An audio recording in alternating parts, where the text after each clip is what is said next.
This meeting of the Anne Arundel County School Board Nominating Commission will come to order. Should be coming down the line right now, a copy of the agenda for each of the commissioners.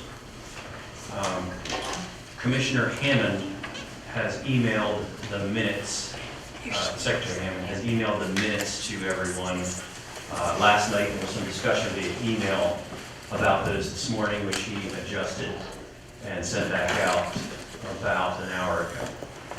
Is there any objection to adopting the minutes as adjusted?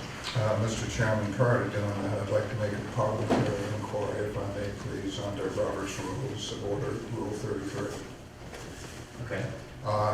My parliamentary inquiry is in reference to Article 5 of the Commission's bylaws regarding the authority of the chairperson, and Article 6 of the Commission's bylaws regarding the authority to determine the time and place of the Commission's meetings. More specifically, were proper procedures followed to call this current meeting, and were proper procedures followed to call for the opening of applications for nomination to seats on the Board of Education that will become vacant July 2017. I am requesting of the chair that there be appropriate evidence produced that shows that proper consultation did occur with the commissioners before such decisions were made and acted upon. There were emails that transpired between two of the commissioners and yourself, and a third commissioner participated in it. And in the exchange of emails, there was indicated that there was some type of availability calendar that went through May 2016 that we participated in. Although I do not have any records in my email archives of that, nor did Commissioner Kimke, who said that such a calendar exists, because she located it. So my request to you, Mr. Chairman, I ask for you to make available that availability calendar that we supposedly participated in through May 2016 that gave us, that gave you our availability, and in turn, gave the commissioners at least input as to the scheduling of the meetings. That calendar was copied to the Capitol Recorder. We discussed it twice in meetings. That's in the minutes, yeah. Oh, sorry. And in the minutes of the meeting that I have to look at this morning of, I think it was a 2-1 meeting. It's in our minutes as well. It's indicated in the February and March minutes. Okay, I'm just asking for you. With regard to the emails that I had not responded to this week, I'm looking at the suit that you filed against me. I was not a participant in the suit. You weren't? I thought you were listed among the plaintiffs. Okay. No, sir. Then 3 of the commissioners, Mr. James, Commissioner Bukowski, Commissioner Farrar are. It says here, what's this, an argument? Whatever this item is, 17, Mr. Pelican, having had the opportunity to review the opinion of the Assistant Attorney General, confirmed to Petitioner Jones on May 3rd that he intends to proceed with the process of collecting applications, interviewing applicants, and sending nominees to the governor for a vacancy, and so forth. So this is already in litigation, so the chairman doesn't really see any public service in further litigating it here when it's currently in court. The second question I had on my parliamentary inquiry was whether there was proper due consultation with the commissioners to open up applications, receive candidates for nomination for seats to become vacant in July 2017. Were there any consultation with the commissioners to open up applications as required by Article 5 and Article 6 of the bylaws? Isn't that the same thing that I just read? I don't think it is, Mr. Chairman, at least I would not interpret it to be the case. Isn't that what the opinion of the Assistant Attorney General is about? I have not read the opinion of the Assistant Attorney General. I myself, I have not. I read the Attorney General's opinion that came down, but I did not read the court order that you are referring to. Is that a judge's opinion that you're referring to? This is filed by, let's see, Christy Anderson, who I believe is the attorney for Maryland State Education Association. I have not read You're welcome to read it. What are you referring to? This item 17 right here. It's already in litigation, I think we're discussing. Is this in reference to the suit that you had filed, Mr. Chairman? If you can view that, that's a different suit. And the things you're asking are being considered in court. So what is your position on this then, Mr. Chairman, that because this is in court, that it's being litigated at this time, therefore there is no reason to raise an issue of concern about this? Correct, it's already been raised in a different, And has there been a court decision, has there been a judicial decision I on don't this? know. Okay, so then my parliamentary inquiry still goes to the bylaws of the organization. There has not been a decision yet by the court as to whether proper due authority was exercised by the chair or not on this. And that's the question that I'm raising, to ask if the chair can produce whether there was proper consultation with all the commissioners regarding the calling of these meetings and with regard to opening up the applications for nominations for seats that will not become vacant until July 2017. That's all I'm asking, if such took place. Commissioner Kipke? May I ask, two things. One, the calendar does exist and I can produce it, but two, are you required in our bylaws to consult with the commission to schedule these types of meetings, these open public meetings? Yes, Commissioner Kempke, we are under Article 5 under the chairperson's responsibility. Says the chairperson shall be the principal executive officer of the commission and except as to appointment be subject to the control of the commissioners. Under Article 6 under meetings, the time and place of these meetings shall be determined by the commissioners and notice thereof shall be given at least 10 days prior to the commissioners and the public by a means by which that will provide the greatest opportunity for the public to attend and where appropriate participate in the same. So yes, there is in the bylaws proper procedures to be followed that require that the commissioners be engaged in not only the determination of the meeting times and dates and places, but also that the commissioner be involved in the decisions such as opening of applications for vacant seats or seats that will become vacant due to term limits. I'm raising a parliamentary inquiry to ask if those procedures are followed and if the chair can produce, the documentation to show that they were. Those are simply not procedures. Yeah, I'm reading this differently than you are. I'm so sorry, Commissioner. I interpret this entirely differently.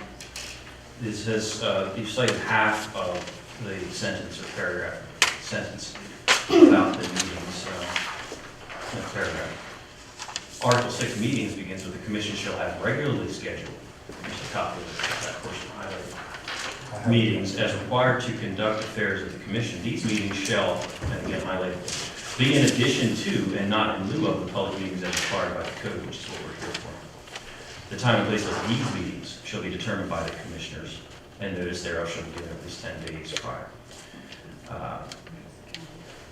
Yes, Commissioner Burton, you brought before us an additional, on our very first hearing, you brought an Attorney General opinion, which you misrepresented as saying we weren't permitted to do something, when in fact I challenged you on it. You said, well, you are permitted to do it, but it just says that you don't have to.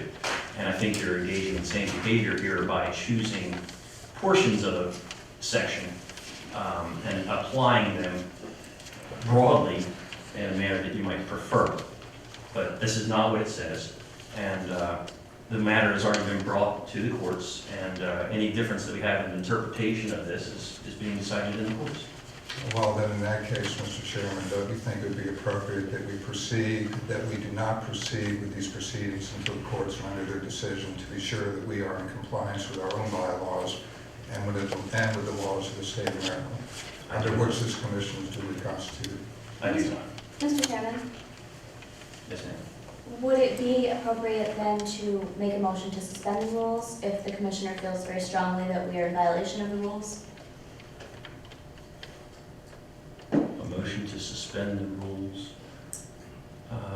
It's I'm reluctant quite to do common. so because I think we're well in accordance with. Well, I the agree rules. with you. Well, I think we would probably be out of order to do it that way.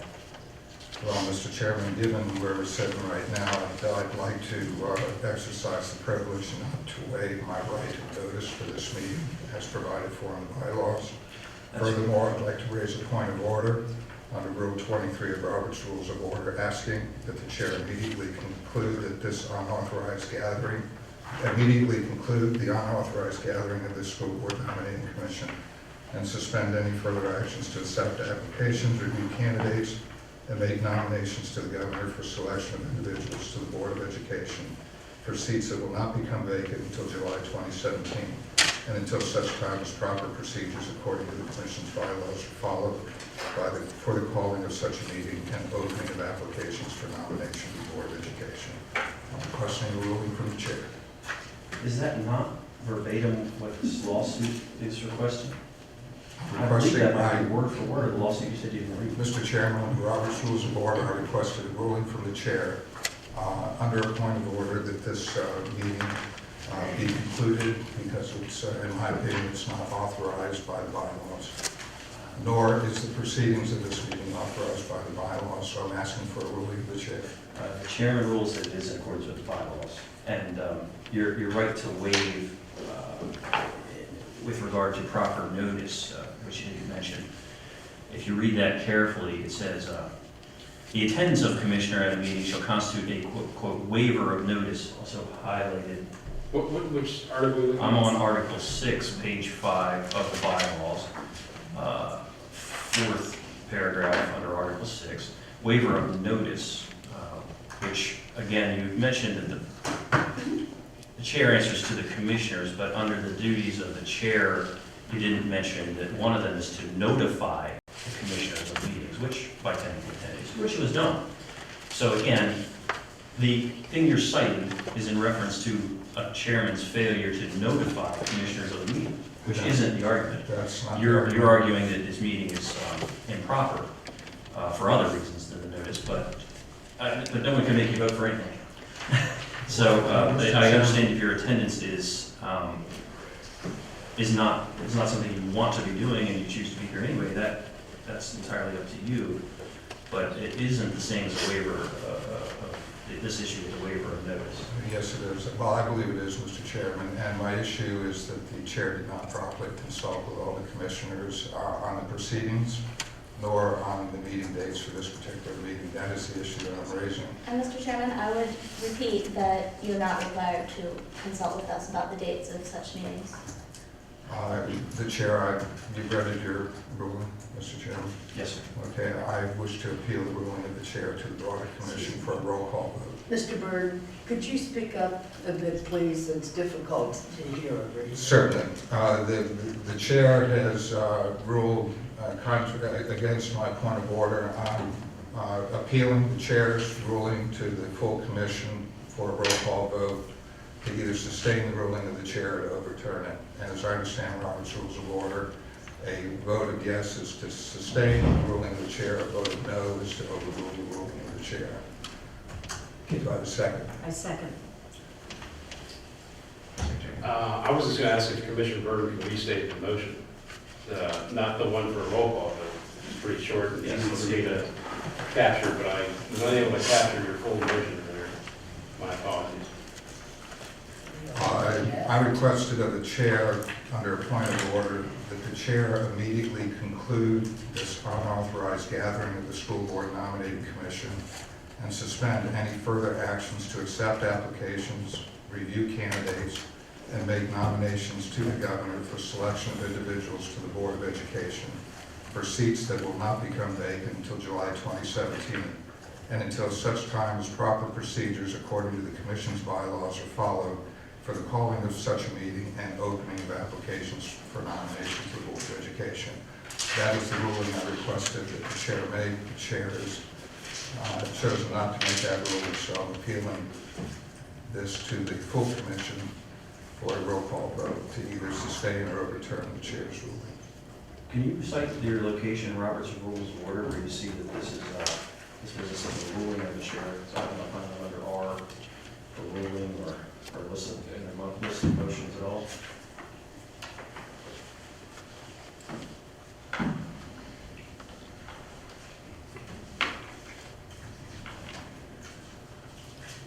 It's under Article 24, appeal.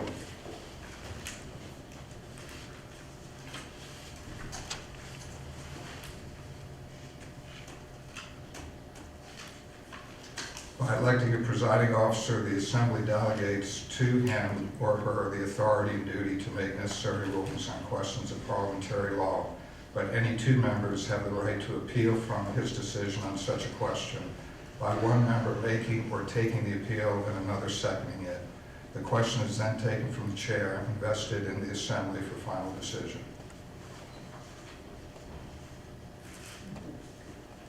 Okay, this chair is not actually elected. Though this chair is appointed, Mr. Chairman, but I'm certain that that does not preclude Robert's rules of order from being followed as prescribed in our bylaws. Is that a 2/3 vote or a simple majority vote, Commissioner? I assume it's a simple majority vote, Mr. Chairman, as I read Robert's rules of order. Okay, any other discussion? You have a motion and a second recorded. Yeah, and this, my understanding, this is the motion for a roll call vote, That's correct. and the second is for a motion for a roll call. That's correct. And for Of your parliamentary inquiry, pardon? of your inquiry. This is a point of order now, Okay. which came out of the parliamentary inquiry. Now we're voting whether to uphold the chairman's ruling. Yeah, I mean, Commissioner Bird stated a vote for yea or yes is to sustain Commissioner or Chairman Falcon's decision.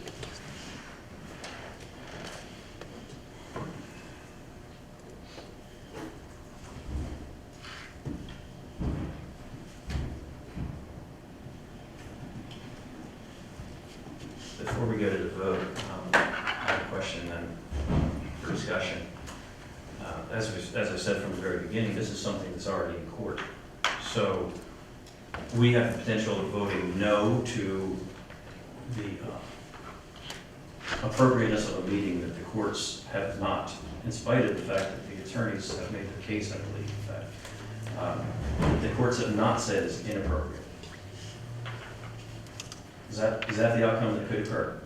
We have a responsibility as a commission, Mr. Chairman, to govern our behavior and how we conduct our meetings. Certainly, if there is disagreement, we can petition into the court system. But nonetheless, it does not preclude our responsibility for how we choose to conduct our behavior and how we choose to conduct our meetings. We are not precluded from pursuing what I've asked that we pursue here just because a court case is pending on this matter. We still have a responsibility to how we conduct our meetings. And that is not abdicated because there's an issue before the courts.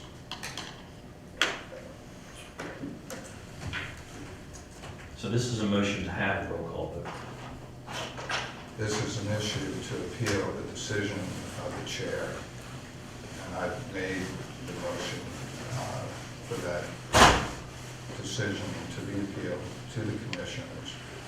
And a roll call vote be taken to either sustain or overrule the chair.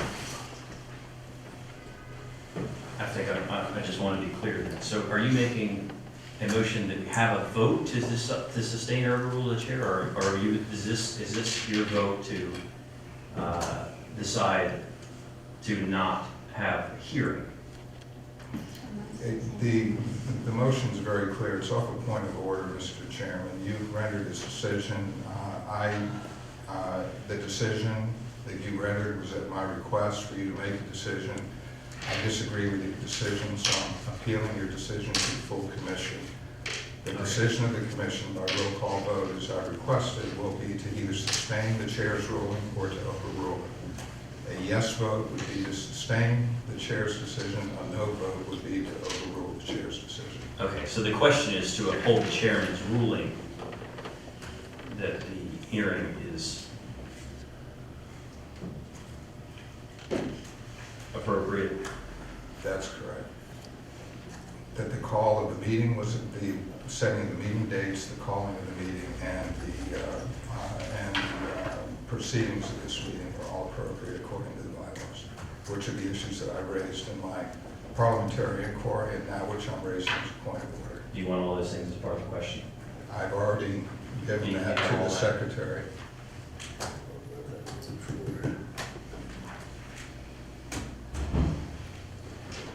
you have all those issues?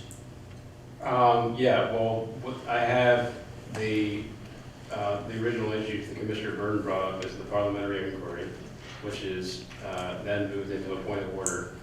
And you made the ruling, which denied his inquiry point of order. So now, as he stated, his motion is for a roll call vote. Yes is sustaining your decision, a no is overruling it. So Okay. I think we just need a vote unless anybody wants to have any discussion, but I don't want to. Is there any further discussion? Okay. I have to put the question. Will you put the question? That your decision was to not immediately conclude the unauthorized gathering and suspend any actions for reviewing and nominating candidates to the governor for appointment to the school board, which those positions or those vacancies, these two vacancies will not become vacant until July 2017. That, if I may, Yeah, please. Oh, you have an extra copy? I have a copy. Okay. That the chair immediately conclude this unauthorized gathering of the school board nominating commission and suspend any further actions to accept applications, review candidates, and make nominations to the governor for selection of individuals to the Board of Education for seats that will not become vacant until July 2017 and until such time as proper procedures according to the commission's bylaws are followed for the calling of such a meeting and opening of applications for nomination to the Board of Education. And you didn't agree to that demand. That sounds right. Is everybody okay with the question? If we're okay with the question, we'll move to the vote, but this is the Yeah, let's procedure. vote. That's I want to what hear the these vote. people talk. Okay, roll call exactly. Commissioner Brandon Herb. I vote to uphold your decision.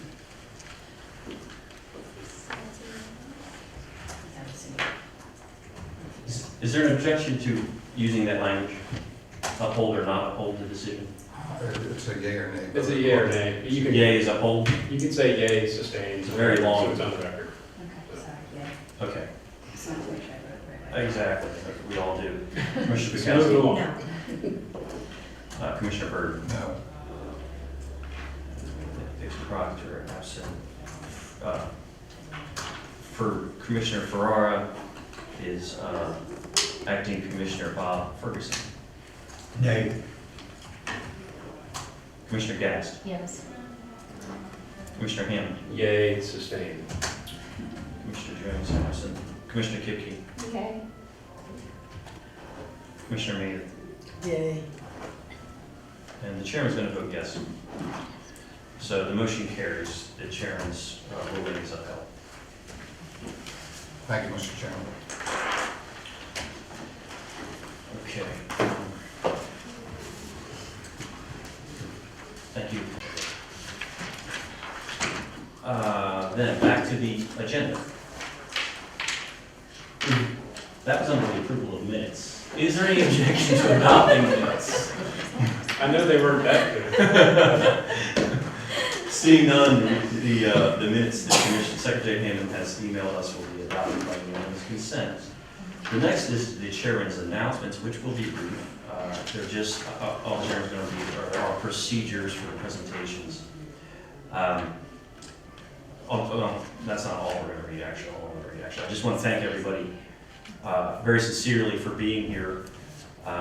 That's the candidates and their supporters and people who from the community are just interested in this process. We really appreciate your interest, whatever your capacity, and for coming out here on a Sunday. Just to be clear, we're here on a Sunday because District 21 is the seat we're discussing representation of on the Anne Arundel County Board of Education. District 21 is largely in Prince George's County, except for this portion that we're sitting in today, which is where the representation comes from. Actually, this right here is not. Oh, we're outside of District, as We're close not as we could get to 21. District We're in 21. District 32. Right, as close as I could be to it and find a venue that we could use like this. It's a good venue. So that's where and why we're here, or why we're where we are. and we appreciate you being here.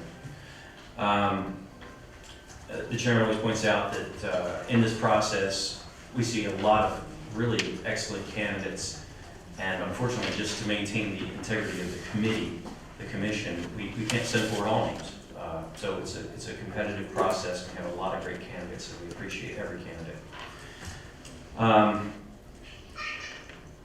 When we have the questioning, the chair would like to just encourage the commissioners to follow the applicant's introductions or the other commissioners' questions carefully as they're being presented and discussed, just so we can find similarities to our own questions and be as, if it satisfies our need to be as brief as possible. The procedures for presentation will go like this. Prior to or following the interviews, there's going to be public comment. The members of the public will be asked to limit their 3 minutes, their comments to 3 minutes, and then they may be asked questions from the commissioners. The order of the candidates that will be speaking was made randomly, given certain criteria presented by them about their availability. When each candidate comes up, they'll have 5 minutes to introduce themselves. At 4:30, if we get to that, the chairman will start to make a gesture, and the candidates will sit over here in the empty seat. And then at 5, either the chairman or his phone will start making some noise to indicate that the time is up. And then following the introduction, the commissioners will ask questions of each candidate. We're limited to 2 questions per commissioner at 5 minutes each, although not all that need necessarily be used. And then our next meeting will be tomorrow evening at 6:30 at the Arundel Center on Calvert Street. That's going to be held in council chambers now. That will be live televised and recorded. This meeting is being recorded and will be posted as soon as possible. So next on the item is our unfinished business, which are the interviews for District 21 and the at-large seat. And first is Stacy Corbally. And our other 2 candidates, the chairman will ask to sit out here in the seats in the hallway. There's water out there for you, and that is not intended to be any kind of a secret thing or something like that, or exclusionary thing. The purpose of that, unlike the way things were in the past, is this way, when a candidate comes in, he or she isn't answering the same question that he or she just saw answered and trying to make it interesting. It's really to be more fair for the candidates. So with that said, Ms. Corbally, you're up, and then the other 2 candidates, and we'll bring you in when we're ready.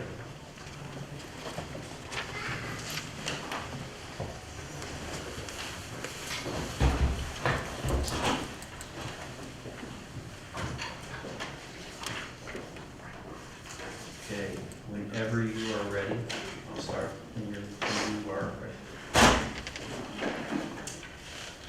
Good afternoon, Chairman Falcon and fellow commissioners.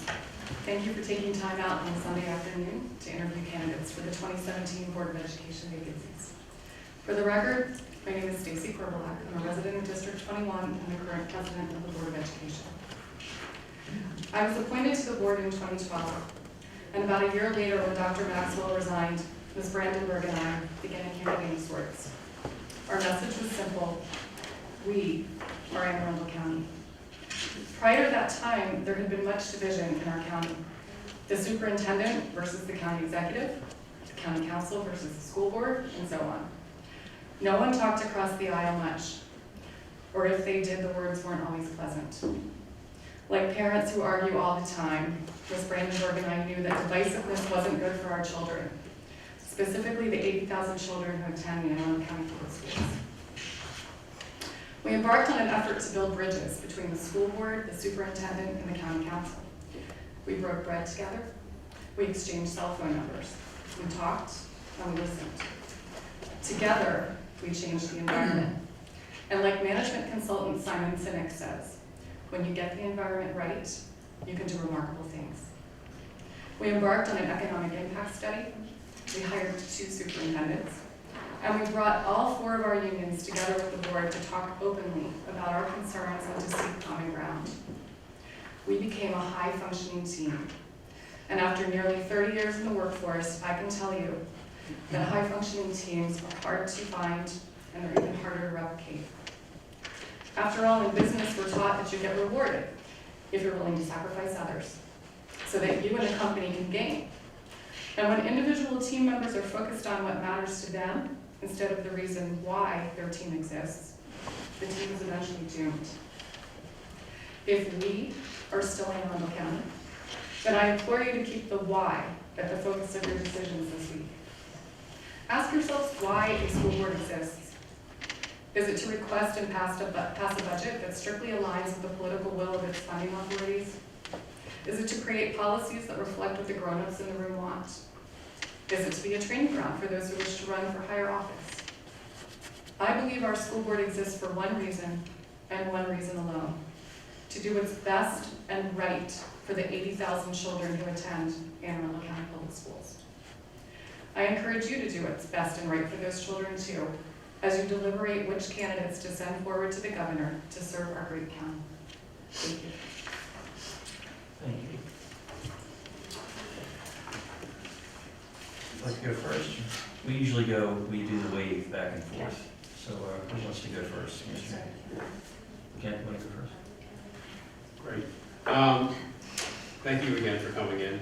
I know it's difficult on a Sunday, but I wanted to give you the opportunity to explain in detail specifics about the Every Student Succeeds Act that you were looking to implement. I know that's mentioned in your application. I was just curious as to, some highlights in that act that you thought could realistically be implemented.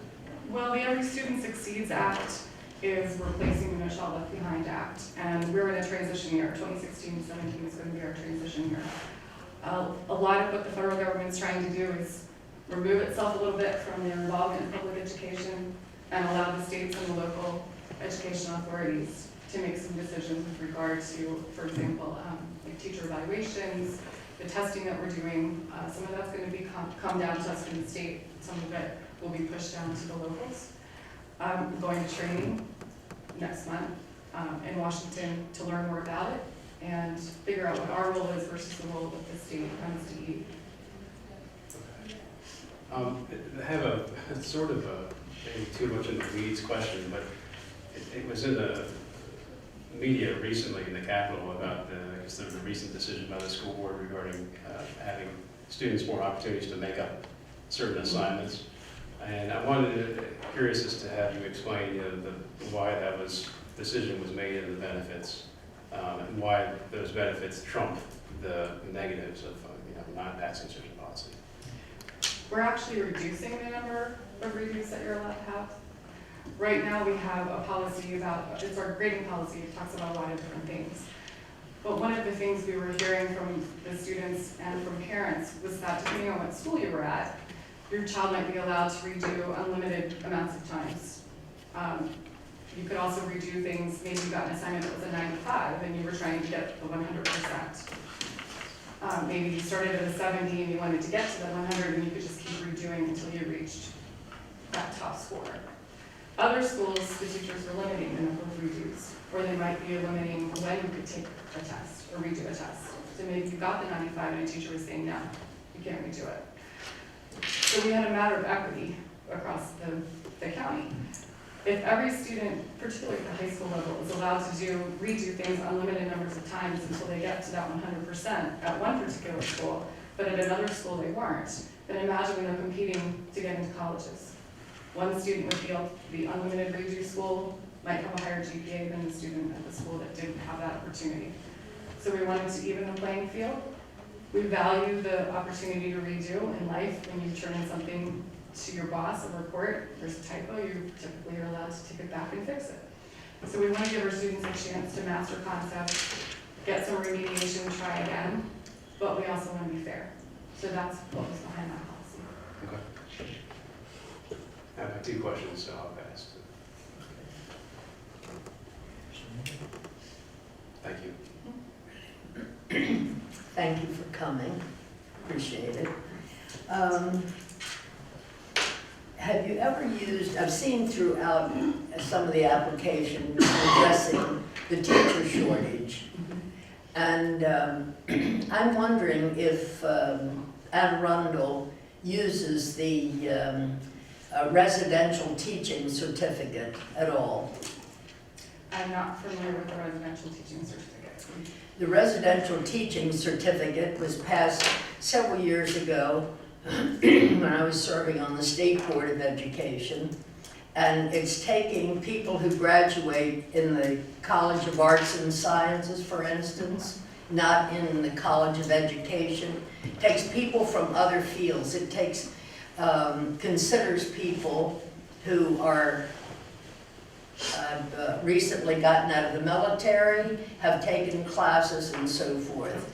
And through certain classes, they can become certified teachers. And it's a residential teaching certificate. And they can do this while they're working, if they're in the program. And this is, I mean, it's a very useful tool, and I find that it's not being used as extensively. And frankly, there are people that graduate, have jobs that maybe want to get back into the teaching or get into the teaching business, particularly women who want to have children and who want to have their summers and holidays. Very good source of recruitment. We actually do use the program, I didn't know what it was called, but we work with the Arundel Community College to bring in career changers or former military or anyone really who's interested in teaching coming from a different career or a different major. What we're using it for is for our hard to fill positions. So that changes every year. It could be the STEM field, it could be special education, depending on what we're having the hardest time recruiting for. And we do bring in people, they take some classes in the summer and then they begin teaching in the fall while they're still completing their teaching certificate. So we absolutely make use of that program, but specifically for the hard to fill jobs. It's not being used extensively though, I gather. That's because there's so many people out there that really are wanting. They have to come to a meeting at the community Yes. college to participate in the program, so Well, is that the only way, through the community college?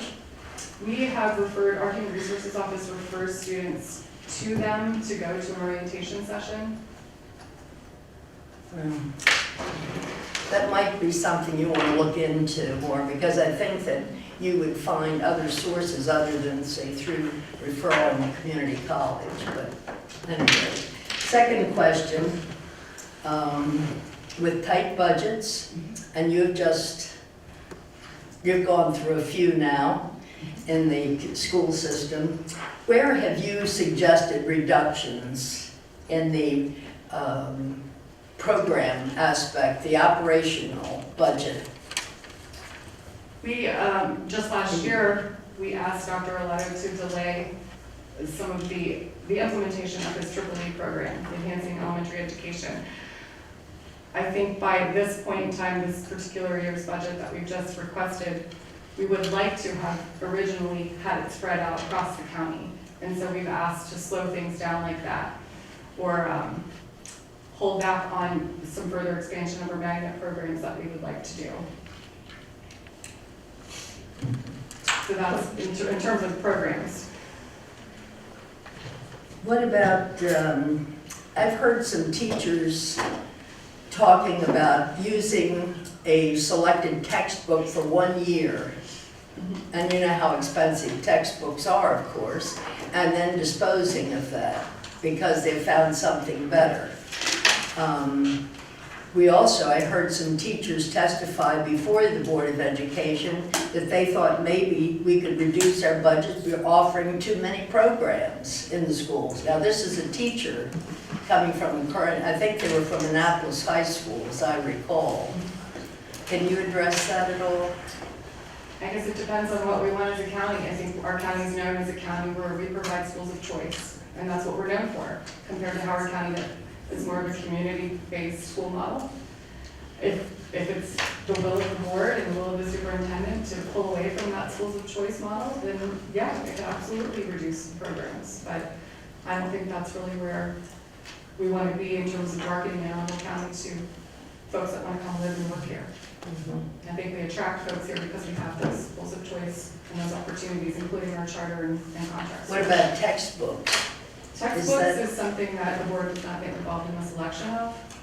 If the teachers and the principals are ordering textbooks and disposing of them a year I later. know, but you have the budget. The board approves the budget for that. We approve our overall budget, but we don't get involved in textbook selection. All right, thank you.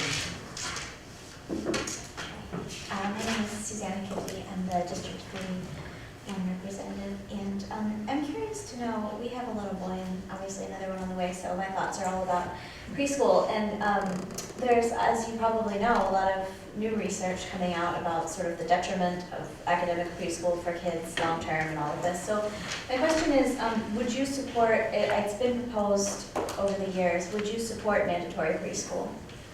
I am not a supporter of mandatory public preschool.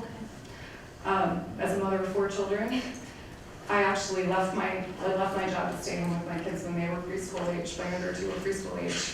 And I valued that time with them, and I chose to put them in private part-time preschool so that I could have them for part of the day, and I think that's a family's choice. I think we have families that don't have those choices. They don't have the finances or the transportation or whatever it is that would allow them to enroll their child in any sort of program, whether that's a play-based program or an academic-based program. And I think at that point, our early learners, getting them a jump start on even just socialization with kids their own age is very helpful when they come into kindergarten. So if we can offer some preschool, like we have been through specifically like the Title I money that we get, then I think that's very helpful to families like that, but I wouldn't want to mandate it to all of our families. Thank you. Hi, I'm Cam Guest. I'm representing District 21.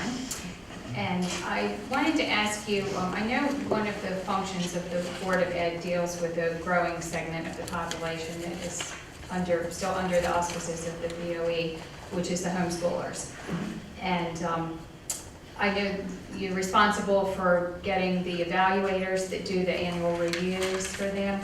Do you have involvement with that? No, we don't. That's the central office responsibility. Okay. Because I know one of the things that, given the concern over minorities in the county not being represented, that aspect, the reviewers don't really reflect that growing population of homeschoolers in the county, which is a concern to me, that I feel that the families, particularly African American people, that they do not have a reviewer that looks like them and that can relate to them. And I think that's something that I don't know if It sounds like a human resources issue that we could certainly bring to the attention of our HR department, but I haven't had anyone email or come to the board talking about that before. Okay. And certainly, if it is a problem, it's certainly something we want to hear about, so we can pass it along. Okay, that would be great. My other question is, do you think that there should be additional incentive pay for teachers that are working like in a more challenging environment in the schools? The way I would like to use incentive pay, honestly, is to incentivize our national board certified teachers to come teach in those schools. Okay. I think if we have a challenged school, then those children should get some of our best and brightest teachers.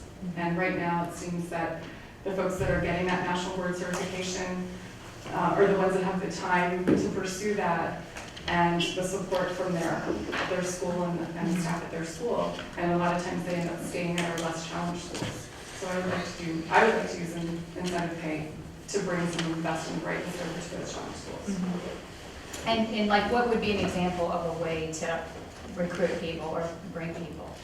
I think you would have to say something like if you wanted to get that national board certification, it costs some money, and we'll pay for perhaps the full price of that if you agree to work in a challenge school for a particular number of years after you're certified, and then if you want to get that certification at a school that's not challenged, maybe we don't pay for the whole thing. Okay. Something like that. Okay, thank you.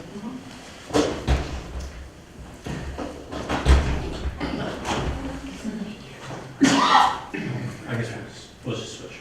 Okay, on behalf of the parents of Anne Arundel County, I'd like to thank you for your extraordinary service as a parent and as a member of the school board, and I have no other questions. Bob Burton, representing the business community. I also would like to thank you for your extraordinary service on our Board of Education and your desire to want to continue that service. And I have no further questions. Thank you. I want to be easier interview for you. I wanted to say thank you for your opening remarks. It was such a great I don't know the right words for journey, I'm not sure the right word, but starting We Are Anne Arundel County from that one international parent who came up and said during a board meeting, we are Anne Arundel County, everyone here, and I really do feel like this isn't a turn that happens overnight, but you can start to see the tide turn a little bit, especially with the most recent county executive budget. You can see what happens with the council, but it is certainly different than it's ever been. So I want to thank you for all your hard work, for your service, for everything that you put in. I've been there with you, it's not easy, and I don't have any questions other than thank you, truly, from the bottom of my heart, thank you. I couldn't have done without it. This was our idea. It was It great. was. And I feel better about where Anne Arundel County is now with the different relationships I've been formed, so thank you. I guess, I'll make sure Mr. He skipped. Ferguson gets his opportunity. Oh, here it comes. I'm gonna start this time. It's you. You're on. Oh, I am? Well, I really have nothing to say. I know the candidate. I must say that she has been a very good advocate for the children of Anne Arundel County Public Schools. And, you know, she could answer any of all my questions.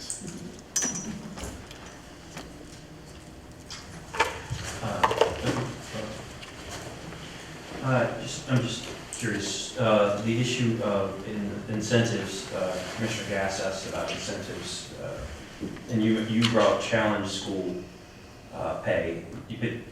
You specifically support that only for national board certified teachers, not any It was just states? an example of how I would use challenge pay money if we ever got it back. Okay, but you voted for the ratification of the negotiated agreement which cut challenge pay on October 21st. Correct, that was an arbiter's decision. That issue went to arbitration, and the arbiter ruled that we had to use that challenge pay across Anne Arundel County Public Schools. So the choice was, it was taken away from us unless we had chosen to appeal it to the Public School Labor Relations Board, which we did not. So you didn't want to carry it that far?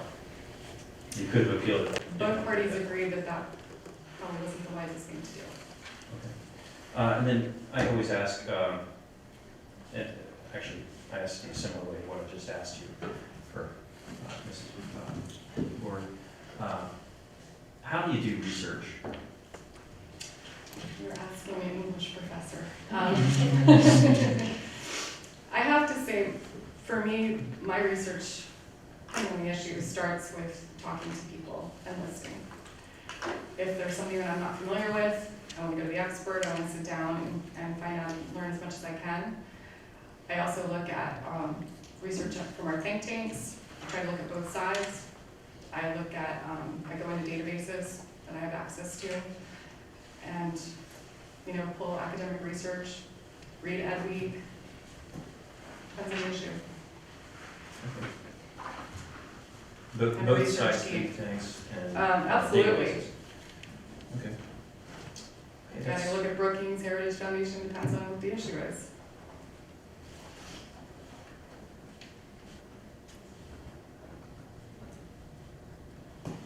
Any other questions? Okay. Great. We started off being very long. Now we're back. Thank you. Thank you.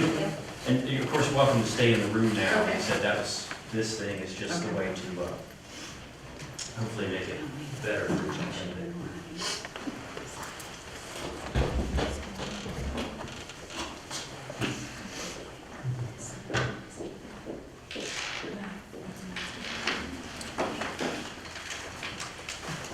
It's all yours, and whenever you're ready, a 5-minute presentation, we'll go from there.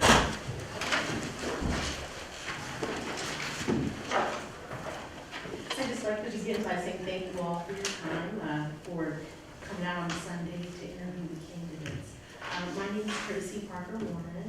I'm an administrative law judge in the Home's Office of Administrative Hearings. I am an applicant for the District 21 seat as well as the at-large seat. Just a little bit about myself. I've lived in Anne Arundel County almost all of my life. I attended Arundel Elementary School, Portland Junior High School, and Old Arundel Senior High School.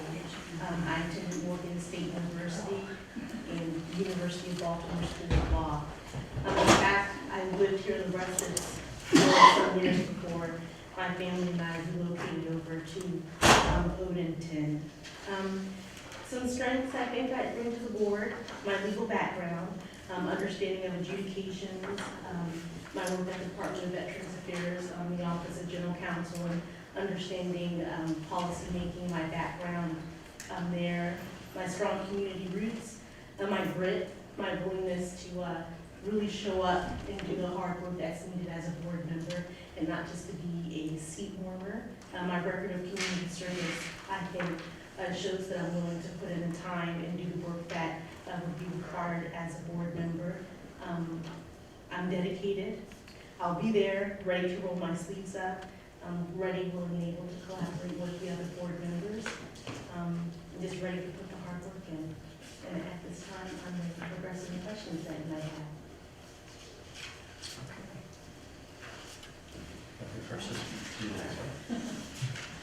My name is Parker Warren. I'm Amy Brandenburg. I am the county executive's appointment to School Board Nominating Commission. And I wanted to, I have a unique perspective. I used to be a former Board of Education member for District 33. And the question I usually ask is about the role of a board member and the relationship with the superintendent. And so I was hoping that you could sort of expand on what you believe the role of a board member is and what you believe the relationship of the board with the superintendent is. Sure. I believe that a board member is not to sort of get into the weeds of things. I think that the running of the school is definitely the superintendent's job. I think that the board is better making, or is supposed to be more of making policy sort of determinations, but not to be involved in day-to-day operations of the school system. I do think that's the superintendent's job. But as it pertains to certain adjudications that come up, obviously that's when that comes within the board members. But I also think, just to make sure that everything's working smoothly, that it's important that people sort of like stay in their lane, for lack of a better term, and to make sure that people aren't sort of overstepping in the other person's duties and responsibilities. Thank you. Thank you. Thank you. I just have one question. That's it. Yeah, thanks. Okay. Mr. Bird? Certainly. Thank you, Ms. Parker Warren.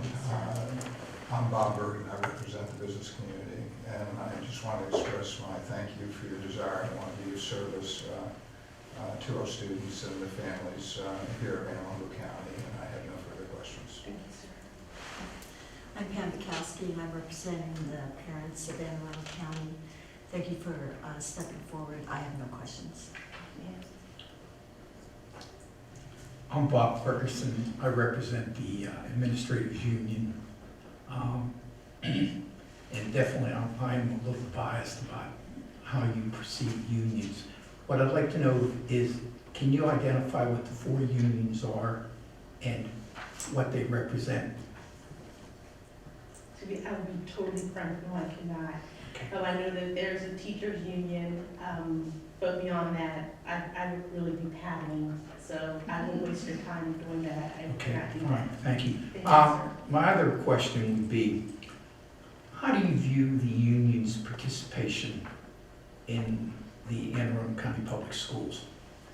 I think participation all around is good. I think it provides perspective and depth. I think without unions, it's really difficult to make any sort of determination, especially policy determinations, without fully understanding the positions of everyone involved. So I think it's a good thing. I think that obviously unions should have a voice at the table and be heard, and definitely have an opportunity to represent their clientele and to tell people what the position of the teachers and the other people that work for the school system would be. So I think it's very important.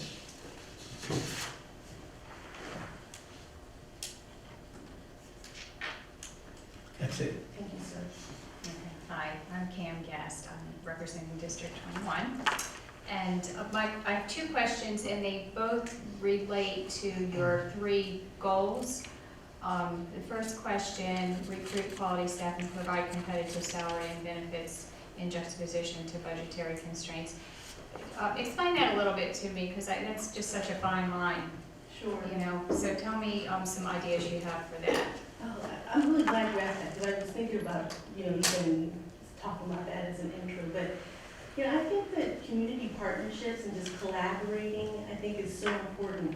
And one idea, I mentioned that I graduated from Morgan State University, but even reaching out with partnerships with institutions such as that for internships or recruiting efforts and things like that, I think could be potentially, a way to address, something like recruiting with, the resources, being what they need.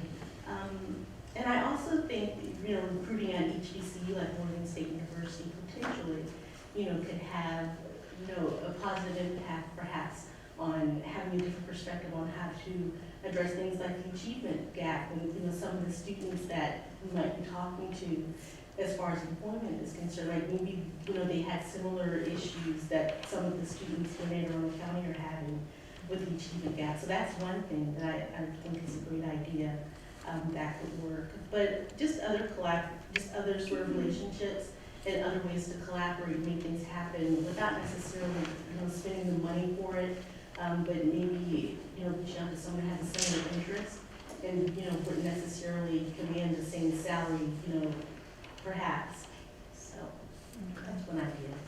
Okay, and that kind of answered my other question too, about your approach with partnering with business owners and community organizations. And so what would that look like? Would that be, is the board is going to be doing this, or is this something you're, say, sending out into the schools? How would these partnerships develop? I'm not sure about that, and I'm not sure what the most appropriate way for that to happen would be, but, even as you're following up on your question on some of the things you're doing, I know at Morgan, there even is a very large school social work that could potentially be something to tap. And I'm not sure if I mentioned my application materials, but even when I worked on the Women's Commission, Arundel County Commission for Women, we had a student associate that usually that student associate did work in some of the local schools. There was one of our students that put together a mentoring program at one of the socioeconomically challenged schools, and another student that did things with the local high school, really addressing self-esteem. So just sort of those things just come together and figure out what can happen when we get some of the local organizations and things like that involved. Yeah, thank you. You're welcome.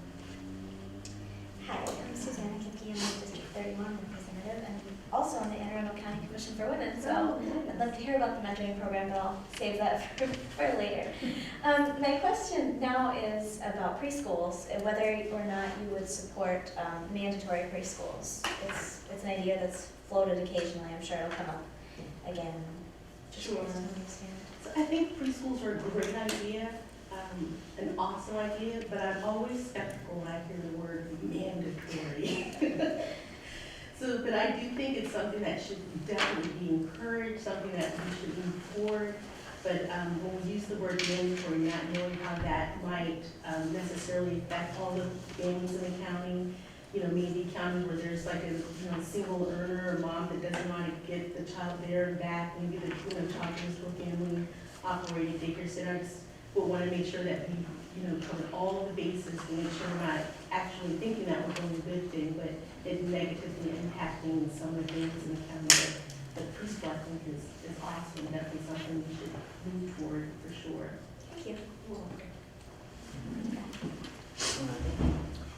Thank you for coming. My name is Joanne Maynard.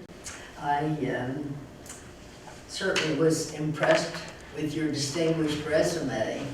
You certainly have been very accomplished in your field and by all the things that you listed there. And how do you feel that your experiences, your education and experiences could be applied to the school system as far as making policies of the board and so forth? Sure, well, one thing is, the question that Ms. Kipke asked is, just wanting to understand what a word like mandatory really means, and just understanding how wanting to do something good and how it might or might not impact different communities.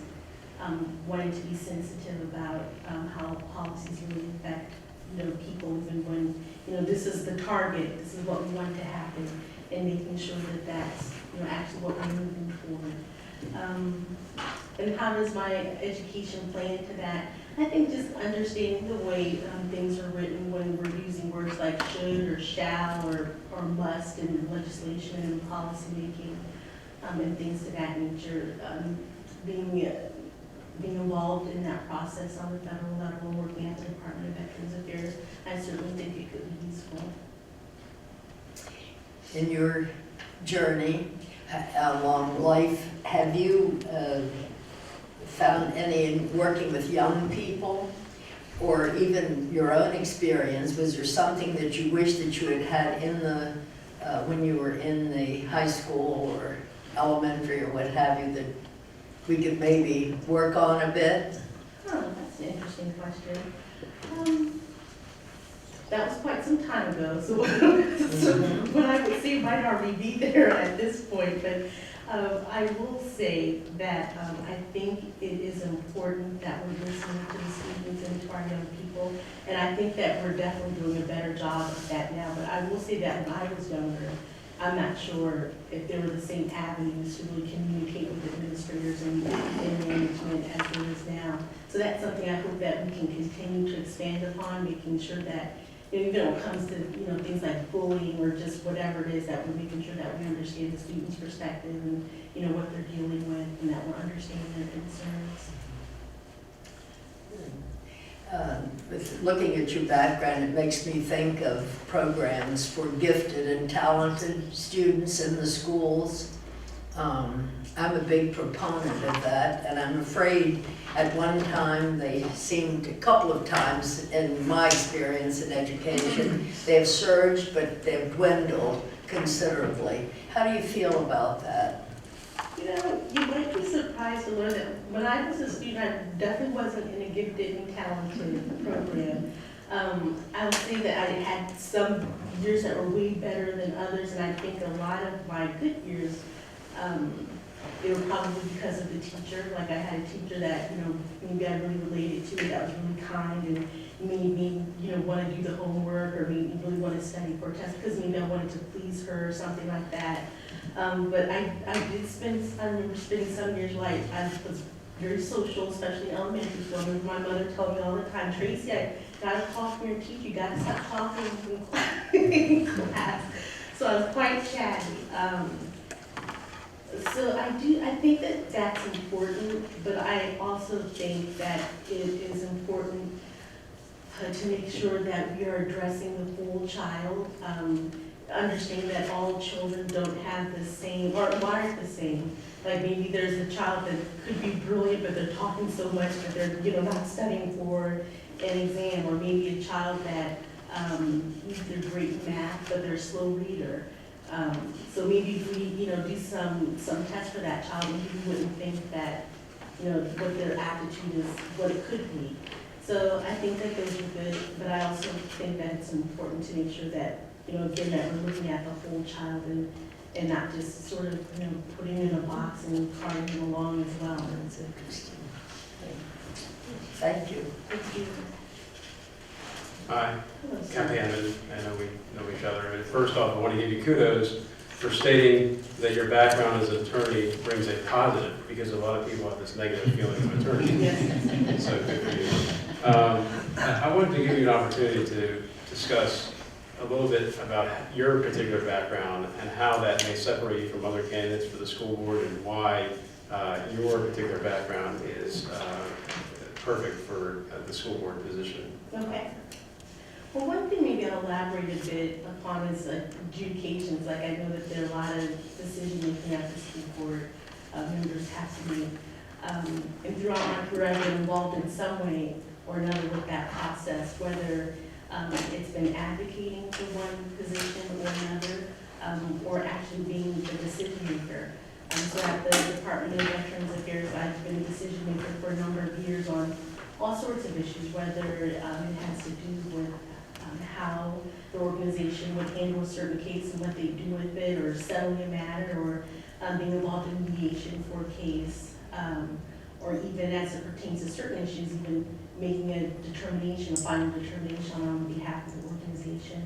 And even in my current position, weighing evidence from both sides and reaching a determination, sometimes from the bench and sometimes just written. Not just written, but actually rendering a written decision. So I think that that experience perhaps might be unique from some of the other backgrounds that board members might have, or some of the applicants might have. And I think that could be a positive. And also, again, just understanding the way policies are developed and what they mean, and making sure that the policy says what you intend for it to say. So I think those sorts of things come to mind. Okay. The other question I have is, you mentioned in your application, the second most critical issue is encouraging increased community involvement. I was just curious as to whether you had any particular ideas of how to increase community involvement. Sure.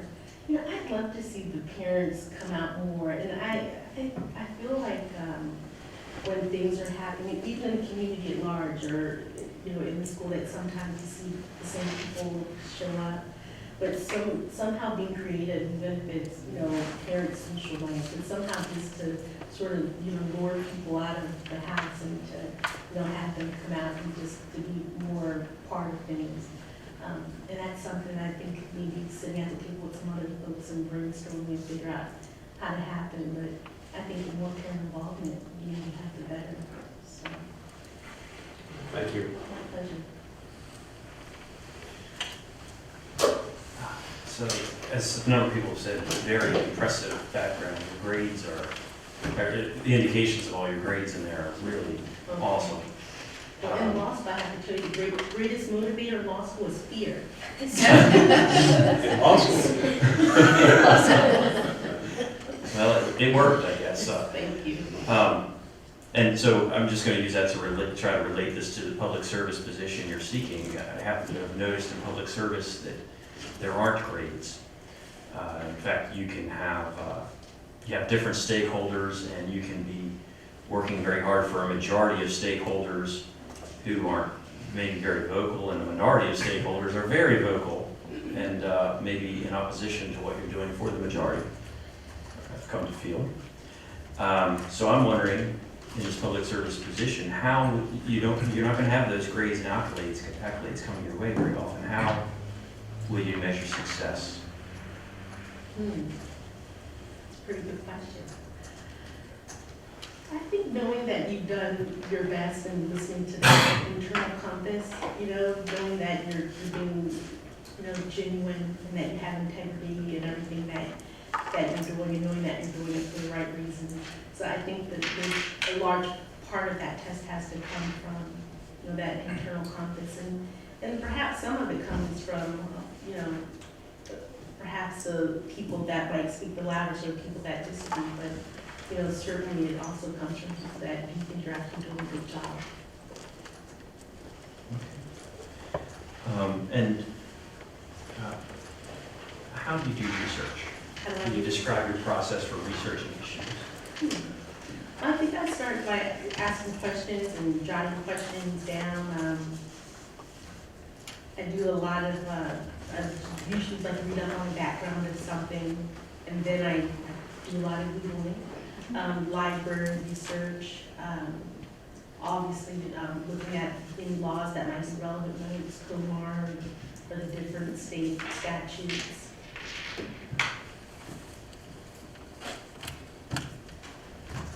Okay. Any other questions? Okay. All right. Thank you so much. Thank you. Thanks again for your time. I appreciate it. And of course, you're welcome to stay in the room now. The secrecy part's over. All right. Thank you.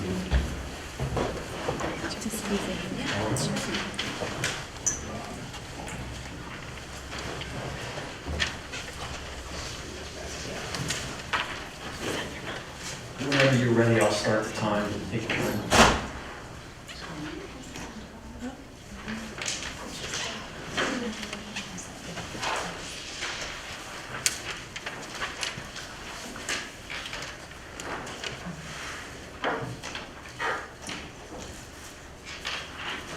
Mr. Chair and members of the commission, thank you for taking time on Sunday afternoon to listen to us, in particular to listen to me. I'm probably the newbie in the room, although most people here might know me as the face of substance abuse prevention in the county. I do live in Annapolis. I have spent 17 years in Arundel County. I have lived in Annapolis City, 21401, just outside the city, Odenton, and Arundel. Growing up, I had a fabulous experience. I was one of the fortunate ones in school.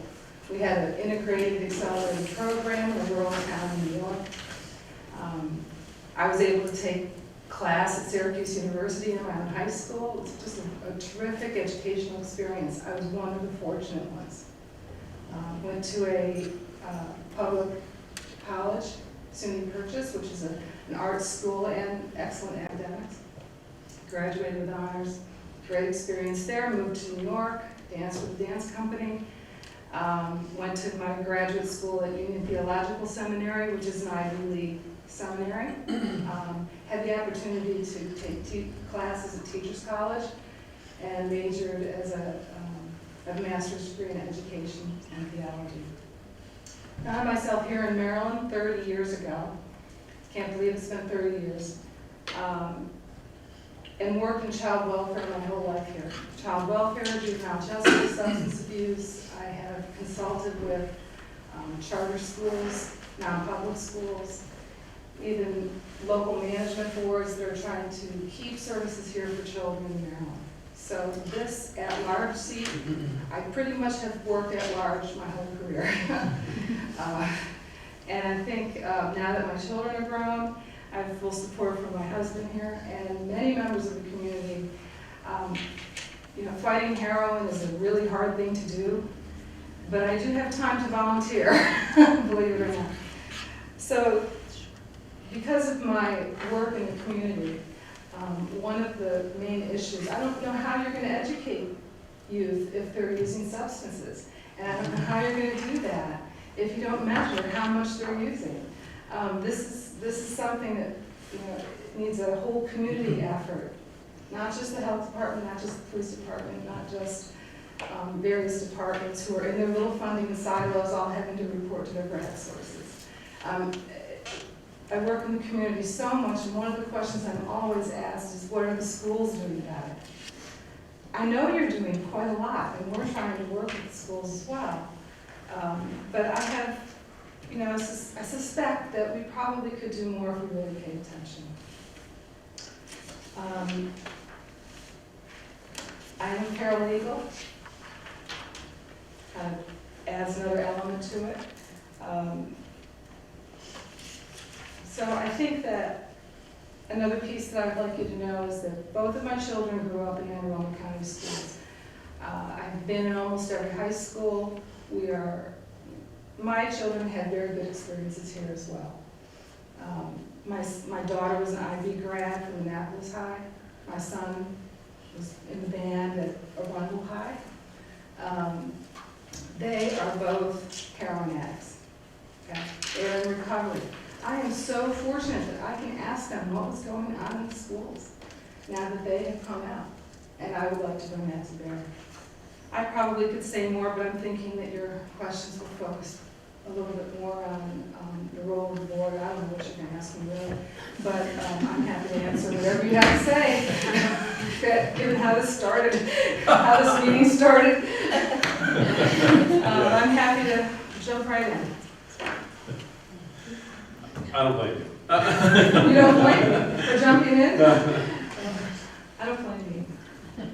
I'm Commissioner, my name's Kent Hammond, and I wanted to sort of continue about what you talked about since it's part of your introduction here. I'm curious as to how you would implement, or the specifics of how you would survey schools on consumption. Survey? Yeah, on the actual consumption, the current consumption in all the schools. Well, I have to say that I'm here as a private citizen, not as the health department, so can everybody just nod? Can we do a thumb vote on that? Yes. It's not Robert's rules, that's how we do it in the private sector. I think that youth are very disclosing about their substance use behavior. We did the health department did a survey in 2013, other people have quoted the survey, and I'm the one that tabulated the survey. The principals were so interested that they gave us stacks. My friend Derek here works at Meade High School, and they were so cooperative and grateful to know exactly what the consumption was of various substances. And this is a position that we need to be in order to get additional federal funding. So how would we do it? At this point, well, first of all, we have to get permission to do it, because you just can't survey youth in schools. You need to have permission from the IRB. If you don't know what that is, it's the Institutional Review Board. I'm not here to advocate for that, you know. I'm here for the long-term sustainability of this effort. We have to keep asking our youth what they're doing, and talking to them, and talking to their parents, and talking to the police, talking to the SROs in the schools, the school nurses, the guidance counselors, they know. And then what we do is we tabulate, of course, in Excel. That's the way I did it, but now there are other tools. That survey data would point us to evidence-based practices that would make lots of sense to implement. Does that answer your question, Commissioner? Yes. Given the time constraints, it does. Yeah, I'm trying to squeeze it in. Right. The other question or subject I wanted to bring up is an item that's mentioned in your application on specific ideas to address your 3 critical issues, and one of them is assessing the capital needs of the county with an eye toward educational equity in distressed communities. Is there anything specifically you have in mind at this point that would address that? Do you have anything that you'd like to specifically implement or talk about regarding that issue? Yes, thank you. I know that you've been moving toward resolving some of the lack of equity issues that have been coming up in the communities. I'm really in favor of those decisions that have been made recently. I think that there are some vacant buildings that could be used in the county. One of the things that I did in my career was, in my 25-year consulting career, is I consulted with charter schools one in particular was the Seed School in the District of Columbia. They subsequently, I did a feasibility study there, funded by the Able Foundation. Some of you probably know Bob Andrew. And they then opened in Baltimore as a result of the feasibility study. The interesting thing there is not just a charter school, it's a residential charter school. So that some of the challenges that might be present in a student's life, transportation with a single parent is really tough sometimes, they're just not issues if it's a residential charter school. So some of those sort of creative things that I'm interested in doing. Usually on feasibility studies, I served as a program person, making sure you met all proper regulations. Also curriculum, I am far be it from me to tell the curriculum experts what to do, but you can, look at social skills and business development skills and anger management, substance abuse as skills, not counseling issues. These are skills. Thinking skills need to be corrected, and you can teach that in the classroom, and we did that. So I'm interested in those things. All right, thank you very much. All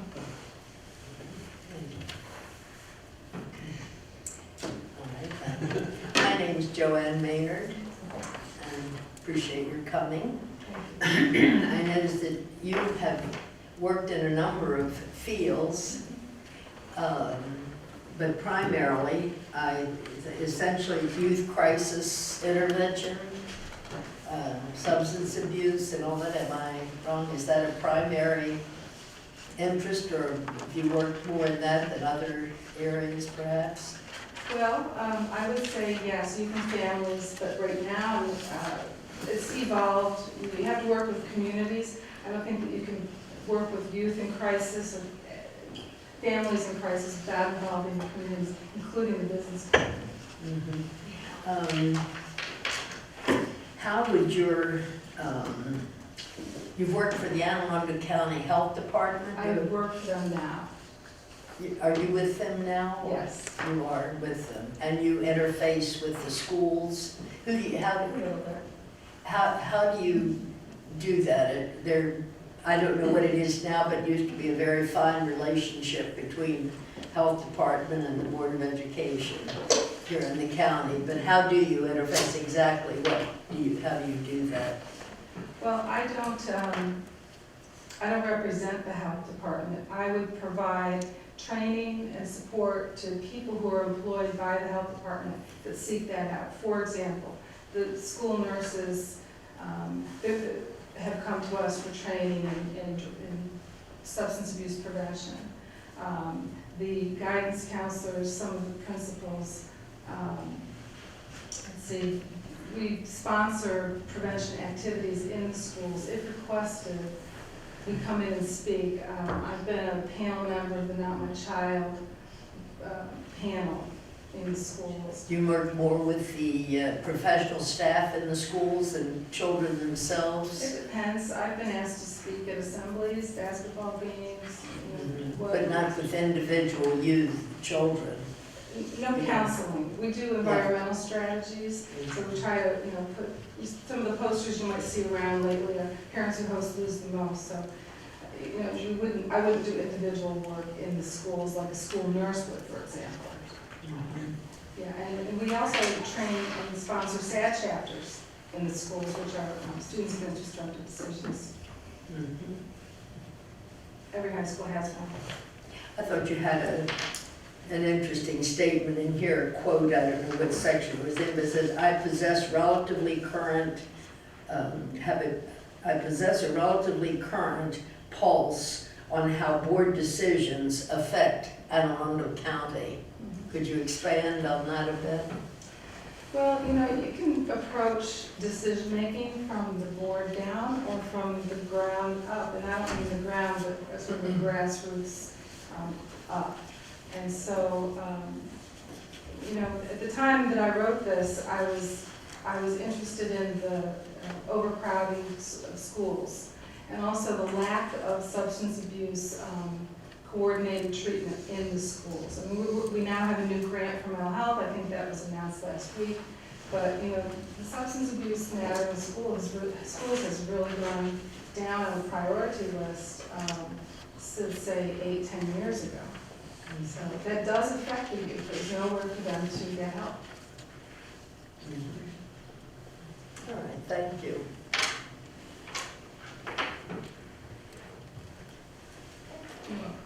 Hi, I'm Susan Kipke, and I've actually heard you speak about substance abuse prevention a few times in different places, so thank you for that. I have a couple of questions. My first one is about substance abuse. Are there now programs, or do you think it would be worthwhile to create them for parents that are interested in learning about, say, what kinds of family dynamics help prevent substance abuse? As I know that there's no fail-proof way to do it, but those kinds of things, like things that you can do in the home, I don't know if that exists already for parents, but can you tell me about that?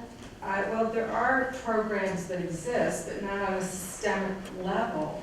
I mean, I think that the job of the Board of Education, if I were to be able to sit in the at-large seat, would be the systemic. This is not a short-term problem. This is a very, very long-term problem. And we need to address it early. And so, yeah, there are models out there, effective practices, promising practices. We are employing a lot of them now. There are many private providers who go out into the community just like I do and provide education. And of course, there are local websites that we've developed that do that. But they're not systemic, and they're very spurty and short-term. And this is a long-term issue. So I'd rather address it on a systemic level. I don't know of any of those at this time. So would you think it would be valuable maybe to start in middle or even elementary school? Absolutely. Because by the time you get to high school, you've the problem is already I think we need there. to start before that, if you smoke at home and your children are infants, don't do that. Right? Start very early, never too early. All right, and then my second question is just about preschools, whether you would support a new law to create universal preschool or mandatory preschool. Well, I'd be interested in looking at models of that law, and I don't have a predetermined thought whether I would approach that or not. I think that my children were very lucky enough to have preschool, and that everybody should have an equal opportunity, so. Thank you. Hi, I'm Cam Gass, I'm representing District 21. And I have one substance abuse question, and then you probably want something else too, so I have a question unrelated to that. My substance abuse question is about where you say to provide elective credit classes for students in coursework such as anger management, substance abuse, and leadership. Just based on some of the things you've said, do you think that maybe these should be more than elective? We really ask our educators to do a lot. I really think that I don't want to tell the principals and the superintendent what to do. As a board member, we can show a model of something perhaps that's been done. I'm not certain how that would get wedged into the current curriculum priorities. Certainly one way to view it would be to view it as an alternative career path. I mean, we have vocational training, we have pre-college training, and we have nothing in the middle. There's no human services training. Courses such as anger management, cognitive behavioral thinking, these are skills that you need for life. If you complain about your workers not showing up on time, maybe it's because they haven't had that sort of life skill training. And when we look at this as a possible career path for our students, there are youngsters sitting in that school now thinking, oh, maybe I could be an addictions counselor. Oh, I really like it. I have experience with it. We should give them that option. And then my next question is, do you think there should be additional incentive pay for teachers that work in challenged schools? Yes.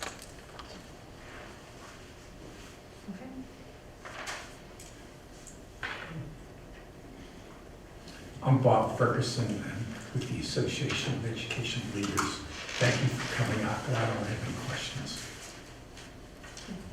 I'm Pam Bukowski, I'm representing the Arundel County Council of PTAs, and I know that substance abuse is a huge problem for many of our Arundel families, parents, as well as students. So I thank you for the work that you've done. I have no questions. Good afternoon, I'm Bob Gordon, I represent the business community. Again, I want to thank you for your commitment to the community and certainly what you've done in your area of service and certainly your desire to want to continue to further service the community on the Board of Education. But I have no further questions. I'm Amy Brandenburg. I am the county executive appointment for Board Nominating Committee. In your question number one, I always ask the same question. I'm a former Board of Education member from District 33. The question number one, you did a great job about outlining sort of the role and responsibility of a board member. Can I ask you to expand on that a little bit and talk about the relationship of the board and the board members with the superintendent, or what you believe that relationship looks like? Okay. Yeah, thank you for that. In addition to what I've written, I think the two most important are long-term sustainability of the school system and its relevance to what's going on in the community. That's very critical, that we have a long-term plan that makes sense and is feasible, that we assist the superintendent with that. Okay. I believe that the board, we're here to help the superintendent. At the point that superintendent chooses to leave, I know we've had turnover in the last 10 years, 20 years, at least a few times, and we would be, the next most important role would be to select an excellent choice for our county at that point in time. Yeah, it's interesting, I worry about Washington City a little bit. One of the number one predictors of large school system success is longevity of the superintendent. And to your point, you know, the superintendent needs the opportunity to work collaboratively with the board and be able to put forward his initiatives. And you turn over every couple of years, it makes it very hard to move a large school system in one direction or the next. So I appreciate your answer. And then in building on that, representing the community, the superintendent would need to work with the community as well. Yes, So I'm absolutely. very interested in that happening. Okay, absolutely. Thank you. Thank you. Any other questions? Yeah. Just want to say, I loved your quotation, I don't know how you're going to educate youth if they're using substances. When I was a teacher, I had said that, paraphrase that pretty closely a number of times, and that was before the problem has it's since increased exponentially, as I understand it. So I think that's a nice tool you bring potentially to the position. My questions, I have two that I kind of go to, and the first one I'll ask is, how do you do research over issues? How do I do research on issues? Could you describe your process if you're presented with an issue? We talked a lot about substance abuse, so you probably have a lot already under your belt for that, but something new comes up, you know, we could hypothetically make things, but things come up. So issues, how will you research new issues? Well, I'm a paralegal, so I would first go to current law on the matter. Probably go to the law library. I really like walking in Annapolis and going to the library instead of doing it online all the time. I would then look at other professional journals and sources on an issue. In substance abuse, you know, there are go-to websites that everybody, that a lot of people know about. SAMHSA, NIDA, the CDC, our website, preventsubstanceabuse.org. That's one. Thank you. Sure. Just saying.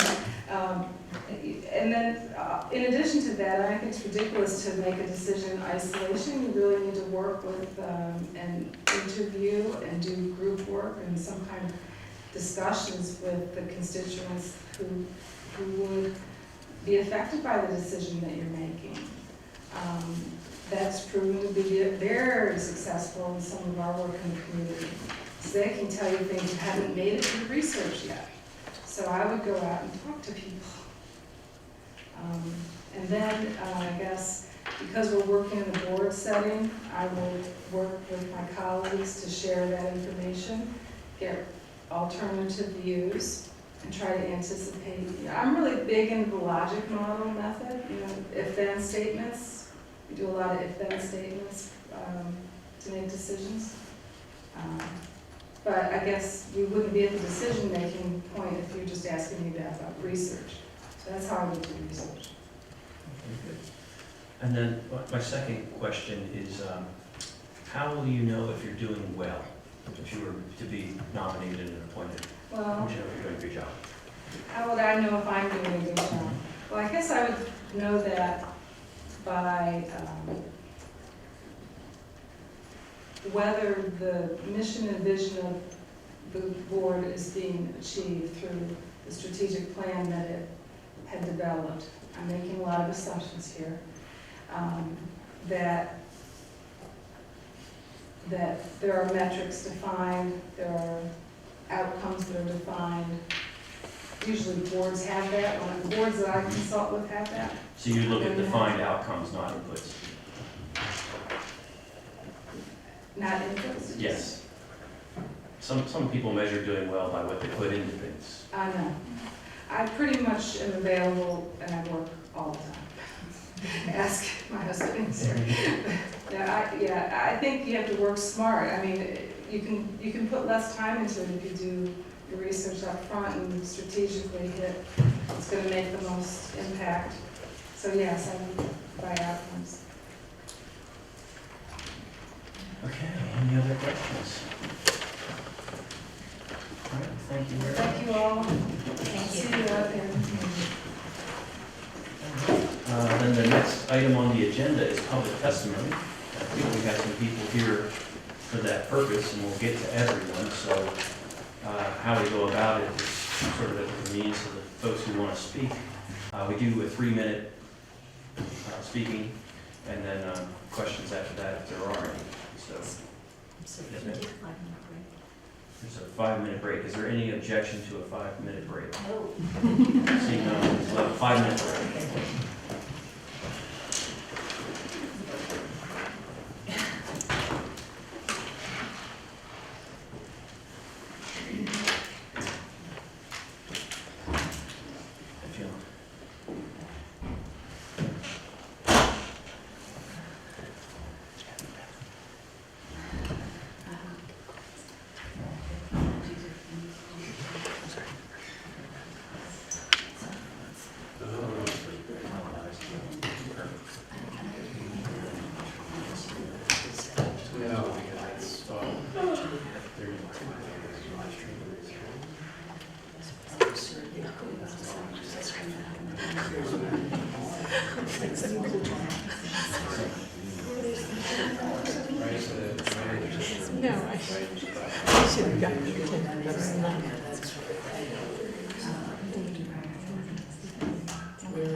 There were 7 total, I knew that.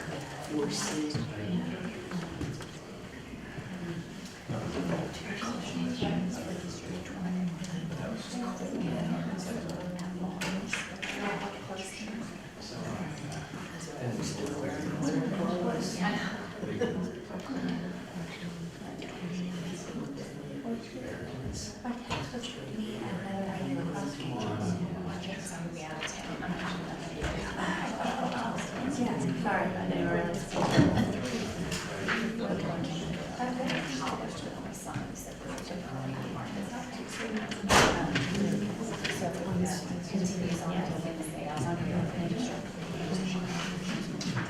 So can I leave another radio across game? Yes. That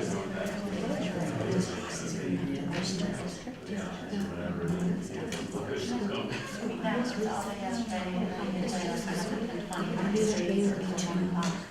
They want to sign to their that's it.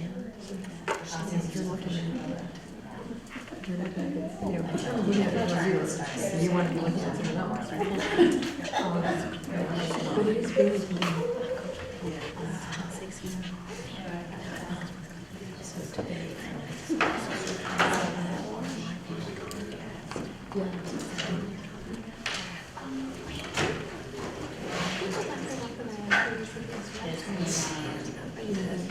We're nominating her on the website. Maybe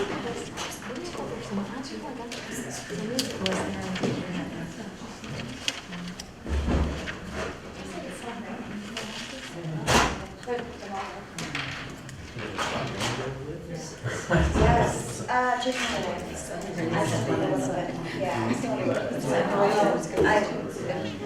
really, you know, those less. Thank you so much. I do. So I had it now. Yeah, that's all, I just get tired. It came up.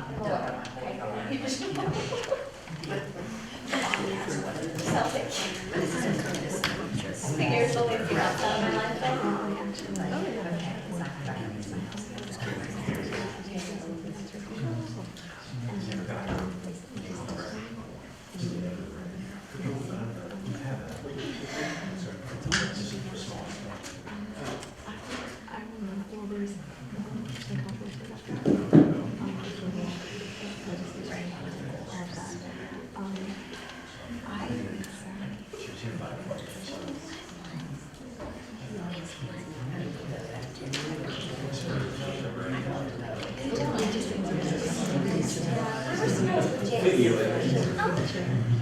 Well, my pregnancy feels different, but I'm also not working full time. I was with James. so it would be the chair. I kind of think of it, but I don't have a strong feeling with James. Well, like, definitely boys, but we didn't find out. But this one I just don't feel strongly either way. Although it's funny, when we asked him, you know, only a year and a half, so he doesn't really know what's going on, so whatever we ask him, he thinks it's a boy or a girl, he says girl. I'm gonna be in New York City for Well, that. that's really knows, he understands what we're asking, but he doesn't always say girl.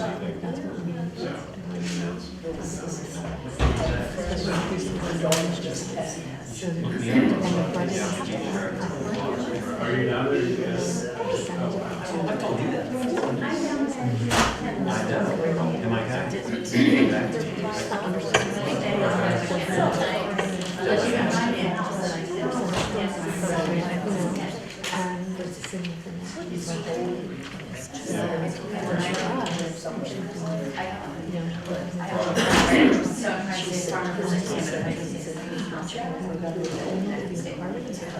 Yeah.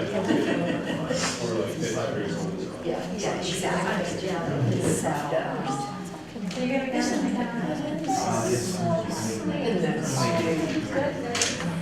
Yeah. Well, I hope James really likes babies. Those are good names, Jeff. Is his real name John? Yeah, that's what I That's heard. what we'll be. I'm sure you'll talk about it, right? I was gonna say, to be honest with you, there's 210, I believe, last year we were down.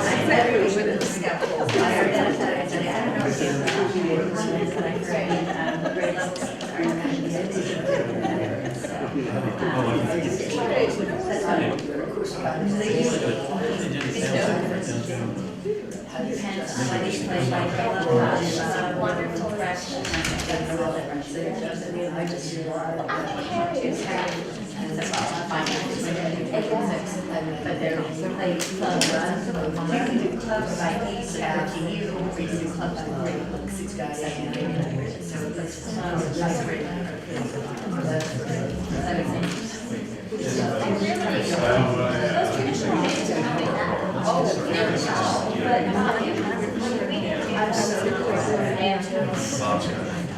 How's it going? Right now, anyways. I know, and that was really. Okay, this meeting will come back to order, and we'll just pick up where we left off, and that was on public testimony. So, as I was saying, anyone here from the public that would like to speak on behalf of the candidates or about anything else, the chair is all yours, and we're going to get to everyone anyway, so order does not really matter. Go ahead, just when you come up, please state your name and address for the record and for the secretary to record, please. I just want to introduce myself. I'm Robert Warren, I'm Tracy Warren's husband. I think it's very important for you to know that family has an important role in one's success. And I think myself, my son, we contribute to Tracy's endeavors and to the board's consideration. We have her best interest at heart, and we really think she'd be a good selection. I think behind every good man or good woman is a good family. So I know Tracy has our support.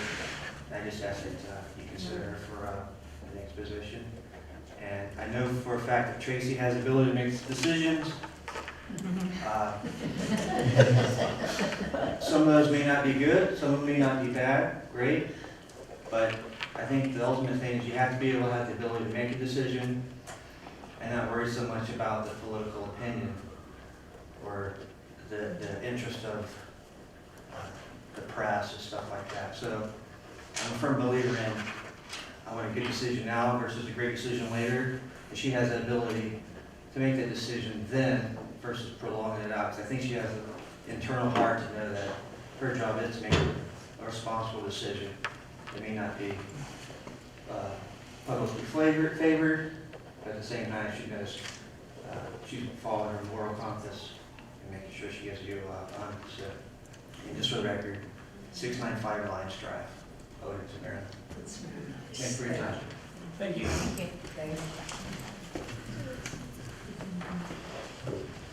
Anyone else? Is that a hand?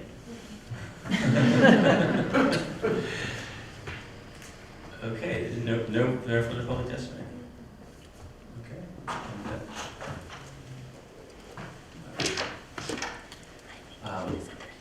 Then I guess that closes public testimony, right? And the next item on the agenda is, listed here as admin. And this is just something the chair wanted, the first part of this is just something the chair wanted to point out. At the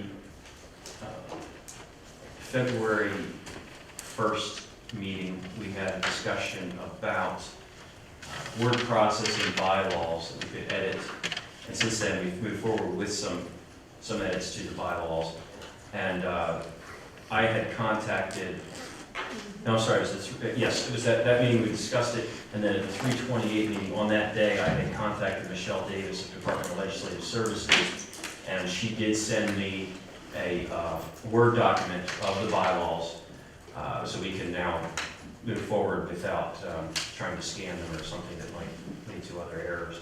So that, I received that on April 1st, so we have that going our way now, and I did want to ask Commissioner Burden about, on that, in reviewing that, I noticed that we had discussed the editable bylaws and the, quote, manual of voting procedures. We discussed that on February 1st with hopes of just going further into that on November 14th, I'm sorry, March 14th and March 28th. And you were going to work on finding the manual of voting procedures, but came back with another copy of the bylaws with some notes on the margins, and we had a discussion again about the 2/3 simple majority thing, but I wanted to see if you have brought forth anything about these voting procedures. No, there was, as you can see from past minutes of the commission over the years, there was a desire to develop a manual on voting procedures, but that was never. No draft. You mentioned a draft. There's nothing, foundation for us to start. I have not received anything. I can query again if you'd like me to do so, Mr. Chairman. If you wouldn't mind, I think we have a lot of discussions about these things, and we will get to stability. And that would be a good starting point. Okay, very good. I'll do so. Thank you. Are there any other administrative issues? Well, I have an issue, I'm not sure it comes into administrative or new business. I guess I'll Okay. start with that. That's next anyway, so. One of the things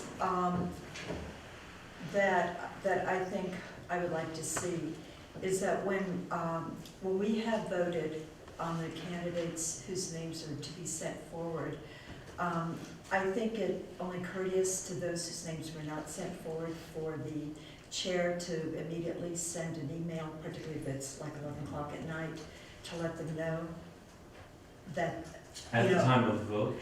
as soon as Okay. possible.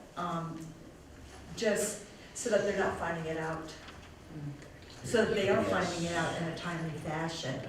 And the same for candidates whose names have been submitted to the governor, when those, other than the one who was selected, when they have not been selected, the same thing. I think in that case, that a phone call in a very timely fashion, so again, these people aren't finding out when a reporter calls to ask them how they felt, or they're not going on Facebook and finding out that the selection has been made. I mean, I just think this is a courtesy.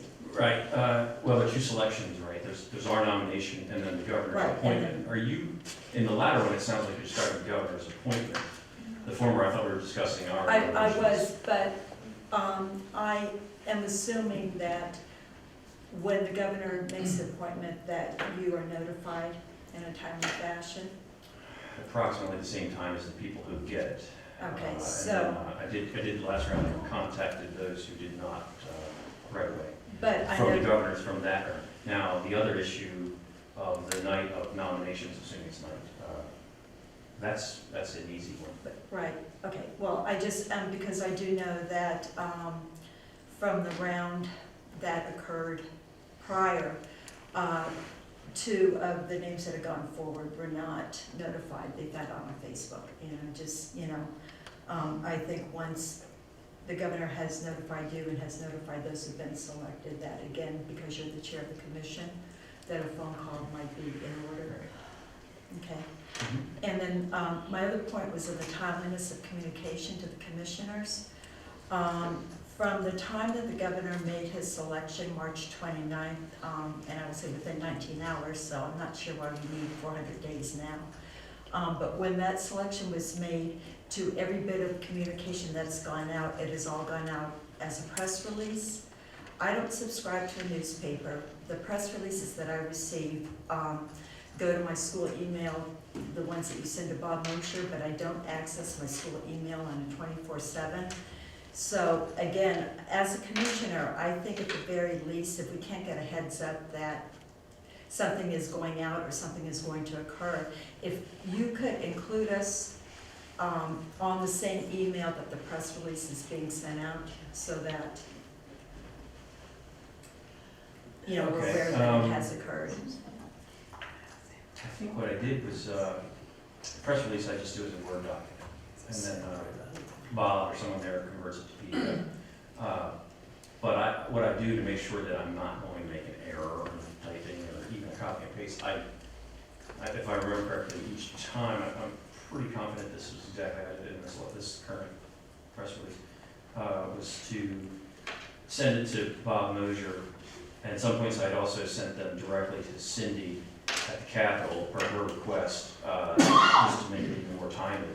And then I turn around and I have a list in drafts, just an email with all of your email addresses listed, and I copy and paste that and shoot that to you with the press release attached and maybe a little blurb like, you know, I just put this out or something like that. So it's I don't think it's been more than as long as it takes to do that copy and paste between when I've sent it to Bob Mosher and when I send it to the commissioners. And I just send the same press release to be consistent in language. Now, if there's an issue with your email account, that's no problem. I know Commissioner Ferrara along the way has asked me to use a different email account. That's not the problem. For instance, when the press release for the applications, that went out as a press release, that the applications were being sought for the 2017. I did not receive anything from you that day. So again, just, you know, as commissioners, because if people run into you and say something, you know, it helps to sort of all be on the same page so that we're able, you know. If that happened, that wasn't oversight. My intention is to do it the way I described it. Plus or minus send it to you and Bob Mosher, you know, at the same time. So those are the items. I have one question, Mr. Chair, too, if I may. I know in the past that when the nominating commission made their selections and nominations, there was a formal letter sent to the governor, and I believe at times the commissioners received copies of that letter as the letter was issued to the governor. Is that the procedure you still follow? To formally notify the governor? I do send a formal letter to the governor, yes. Okay. Have I not copied that to you? I can send that to you. It's no problem. I just asked in the future that, you know, when nominations are made to the governor, if it is that the governor is notified by, you know, by official letter under the seal of the chair of the nominating commission, that the commissioners receive a copy of that letter, so we are aware that that process is taking place. Thank you. Okay, then, I mean, I think we're probably there, but if not, the next item on the agenda is new business. These things were administrative, which probably also is new business, but is there any other new business?